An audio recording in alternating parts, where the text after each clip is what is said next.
મને એમ લાગે છે કે પહેલાના જમાનામાં હું તો સૌરાષ્ટ્રથી વાત કરું, કારણ કે મારો તો ઉછેર ને ભણતર ને તું મોટો ક્યાં થયું. જો અમારે ત્યાં આપણા સૌરાષ્ટ્રમાં જો જૈન શ્રેષ્ઠીઓ, દિલીપભાઈ, યસ, જો જૈન શ્રેષ્ઠીઓએ હોસ્પિટલ્સ, સ્કૂલ્સ, કોલેજીસ જો ન બંધાવી હોત તો મને લાગે હું તો વાંકાનેરમાં મારે તો કોલેજ જ ન હોત.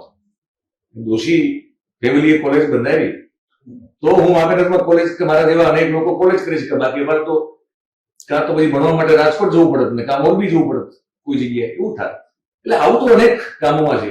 હું એમ પૂછું કે એક એવી કોમ્યુનિટી, જૈન કોમ્યુનિટી, જેમાં ભલે એના અનેક અંગ વાંકા તરીકે આપણે એમાં વાત કરી શકીએ છીએ, પણ કમસે કમ એ લોકો એવો એક મજબૂત એક જેને કહેવાય ને કે ભાઈ એક ઘટક તરીકે સમાજના આર્થિક રીતે સંપન્ન હતા. તો સૌરાષ્ટ્રમાં ઠેક ઠેકાણા દિલીપભાઈ તમને જોશે, તમને જૈન શ્રેષ્ઠીઓ દ્વારા તમને પાંજરાપોળ જોવા મળશે, તમને સ્કૂલો, કોલેજીસ, દવાખાના જોવા મળશે. હું પૂછું કે જૈન શ્રેષ્ઠીઓ જેવું પાટીદાર સમાજનું પણ છે. બહુ ભલે અમુક તો બધા સમૃદ્ધ છે, પણ એક વર્ગ એવો છે જે અત્યંત સમૃદ્ધ છે. તો આ બહુજન હિતાય માટેના કામો પાટીદાર સમાજ દ્વારા આ બહુ મોટા પ્રમાણમાં થતા કેમ જોવા મળે?